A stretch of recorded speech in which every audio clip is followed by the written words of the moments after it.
Well, welcome to this Home Alone conversation with John Butler. We're going to adopt a slightly different novel format this morning, and we have a question from one of our lovely viewers, Dave, who's visited us several times and learned the Jesus prayer from you, John.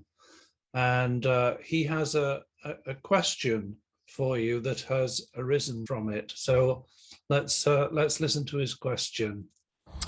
Hi Phil, hi John. I was wondering if John could attempt to answer a question for me. Something that I've been pondering recently is the use of the word mercy in the Jesus prayer. We say, "Have mercy on me, a sinner." And I know that John's explained in a couple of videos about the word sinner and how we might better understand that term. And I was just wondering about that word mercy and how John feels that we might interpret that in our sort of practical daily lives. Thanks. What does mercy mean in a practical way in our everyday lives? Asks Dave. Oh, thank you, Dave. Mercy. Yes, I remember as a schoolboy, the word mercy was constantly used in the traditional prayers of the church. What did it mean? It was always a puzzle to me. And I suppose the explanations I was given were not very satisfactory at all. When I went to Russia many years later, in my 50s, 60s, where mercy, have mercy on me, a sinner, is a cornerstone of orthodoxy, and you'll see old ladies going to church, walking along the street, doing this. Lord, have mercy on me. Lord, have mercy on me. Lord, have mercy on me. As they walk along, like a sort of mantra. I think they do it at home too, for much of the time. Lord, have mercy. It's obviously very comforting, but I wonder how different people understand it. I suppose, like many of these things, we understand it in our own particular way, according to our circumstances. How do I understand it? By the way, that in the Jesus prayer, Dave, I remember I also, when I first heard the Jesus prayer, which was, first started to use it, perhaps in my mid-50s, about the same age as you. I also was puzzled by, a bit uncomfortable with this phrase, have mercy on me, a sinner. So you're not alone.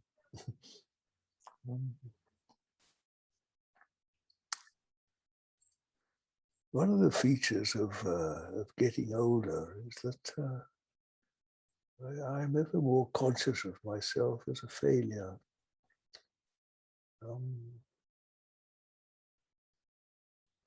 Really, in almost every aspect of my life, I feel I haven't measured up and have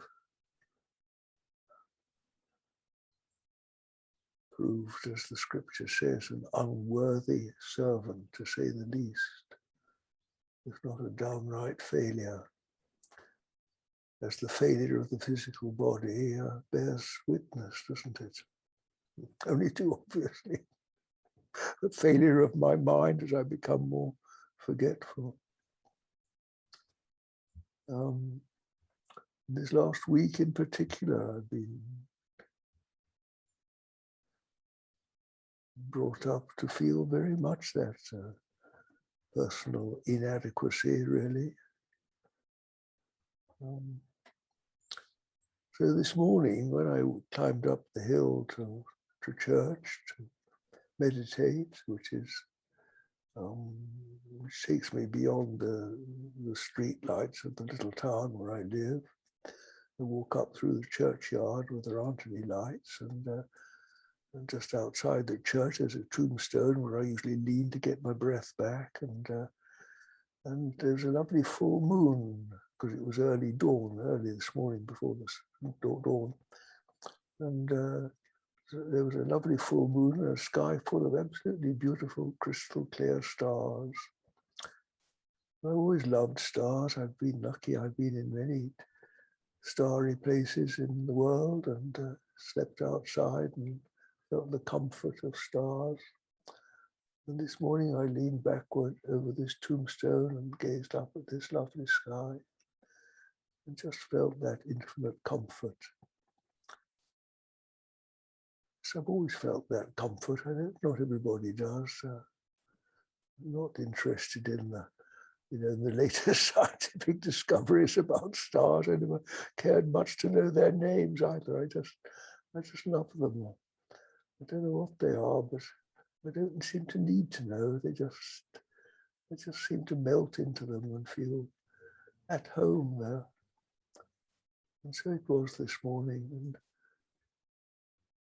what do I mean by that infinite comfort? I think there's this total absence of judgment, the total acceptance, total allowance of this foolish little creature called John, with his pretensions to be anything whatsoever. There's no, I may judge myself, but from that infinite allowance, there's no such thing as judgment. It's just total mercy. That's the word. It's mercy. It's understanding. It's compassion for the human condition. And total allowance for all the silly things our tongues say, all the little vanities of our lives, the vainglory of man.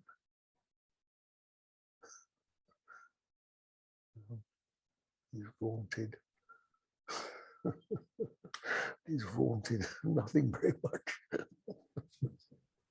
What is man indeed? What does he add up to compared to the stars? And yet, there they are in their total love, total loving allowance, acceptance. They just draw us into themselves. Come home, my beloved, just like little children coming home to their mother.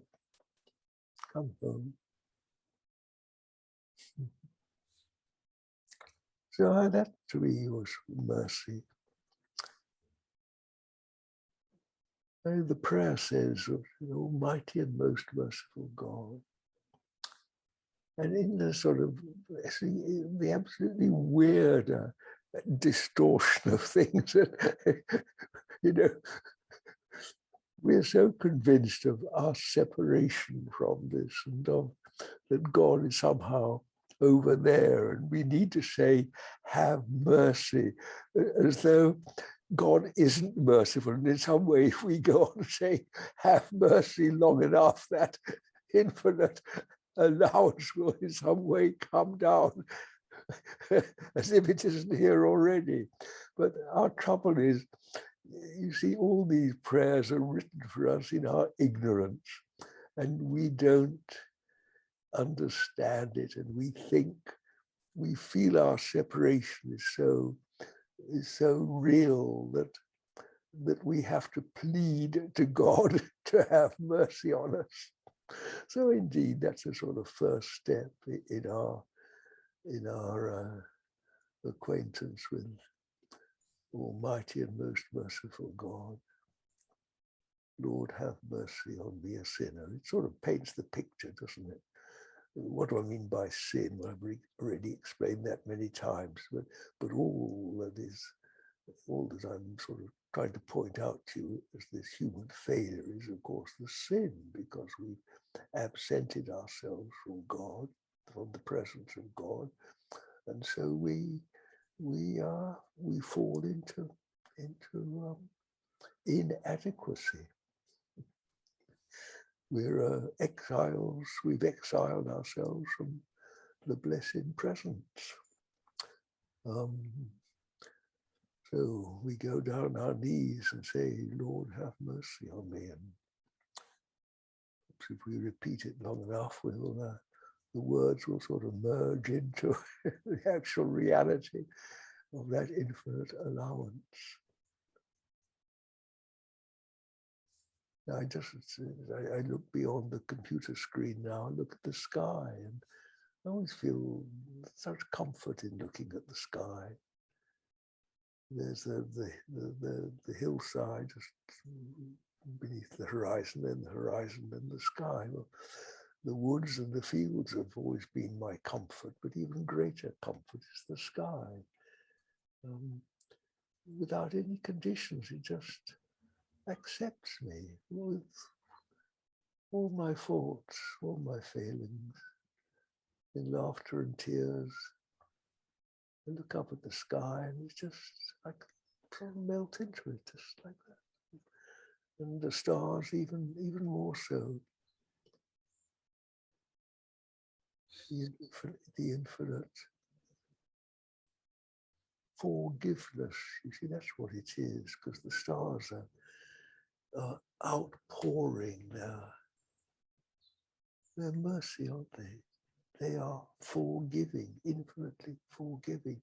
There's no forgetting at all in the stars.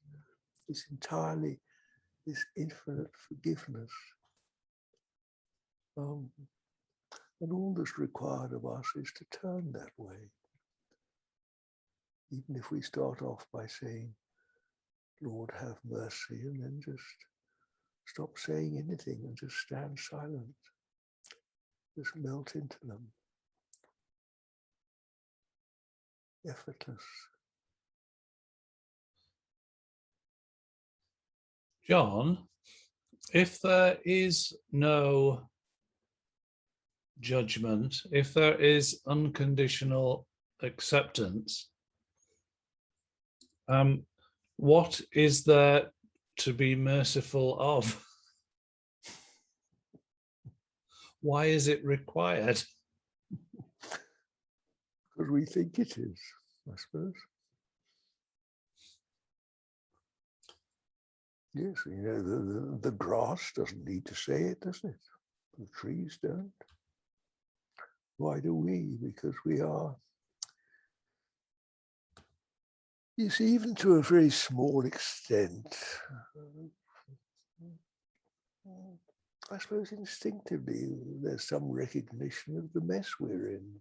You know, that human life isn't as it should be.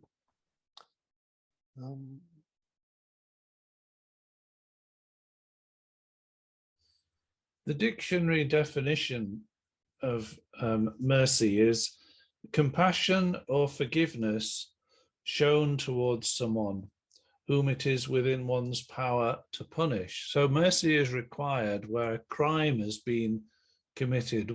What crime has Dave committed that he should seek mercy for? Well, you see, the primal crime that underlies all creation is that, as it is explained in the first books of the Bible, the first chapters of the Bible. See, in the beginning, God made the world and saw that it was good, and made man. We begin to understand that the original world is in spirit. And then man left or found himself cast out of spirit. As the Bible tells us, he disobeyed the first commandment and so was expelled from paradise and fell. How did he fall? Well, he fell in consciousness. to a separate identity. Separate. Adam was one man, one singular, undivided. Look around the world, there are billions of people all divided and separate from one another. And many of them at conflict with one another. This is the nature, this is what sin is. And so life is uncomfortable for much of us most of the time. You know, we try to get back to oneness, first of all, finding someone to love or something to love or family or little connections, a local football team or whatever the sort of next thing bigger than us is. And gradually that may expand and expand and expand and eventually embrace the whole world. And finally emerge into spirit itself. So the end of the spiritual journey is to find ourselves back home again in the one and undivided reality of spirit. Sorry, I forget your question, Phil. What was it? Do you remember? What crime has Dave committed that he needs mercy from? Well, Dave fell into sin like everybody has. He's only the same as everybody else. In that if Dave thinks back to himself as a little child in his pram, when he drew his first breath, I don't suppose he had much idea of himself as a separate entity. Maybe he did. Maybe this came from before he was born. I can't answer that. But in the beginning, as the Bible puts it, man was undivided. And now he is divided. We're all divided. Look, you and I are divided. We've got different thoughts, different points of view, things. So this is the crime, and the crime of being born. Well, you might ask, Phil, why do you die? The wages of sin is death. Why are you made in order to die, to suffer and to die? Now, you may not think you've suffered very much, but plenty of people have. But you'll certainly die. You will rot away and be eaten by worms. That's going to be the end of Phil Shankland, like it is of John Butler and everybody else. Well, what an end to God's perfect spiritual being. That's our crime. We're on death row in this life. And it's a jolly good thing to recognize it, that we might try a bit harder to come home. So do we ask for mercy for a reprieve, John? I suppose it depends on the individual, what you're asking for. It depends where you're standing and your point of view. If you feel you need a reprieve, then maybe that's, you see, we're all different and we all have different awareness of the state we're in. Many people may feel we don't need mercy, we don't need forgiving, they think they're okay. Well, so be it. Others are more conscious of that they do need mercy. That will determine the conviction with which we say those words.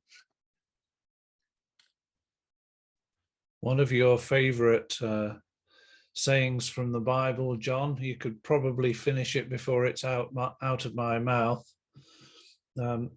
Two things have no end. Have no limit, actually. Have no limit, the foolishness of man and the mercy of God. Amen to that. Indeed. I think this also becomes ever more meaningful, I think, towards the end of life, really. Human folly. So could one summarize or simplify, perhaps, dare I suggest, by the sin is separation, and we ask for mercy to return to paradise. Oh, that's pretty accurate, I think, yes. If that means anything to us, but yes, let's put the gist of it. We'll have to ask Dave if that's a sufficient coverage of mercy. Yes. Well, let me end by just drawing attention back to the stars, you see, because as we fumble around with words trying to give, often I think we have to end up getting more confused. But if you come back to silence and just stand quietly under the stars, at least in my understanding, this is really the best answer I can possibly give you. Just direct you. If you're fortunate enough to be under the stars, to look up there, and if not, just to look out of the window at the sky. Yes, just do that. And then just say those words. Just look up at the stars. What is man? What does it all add up to? Even if you've got a head full of the latest scientific knowledge, well, just look. We are blind, aren't we? We have eyes, but we see not.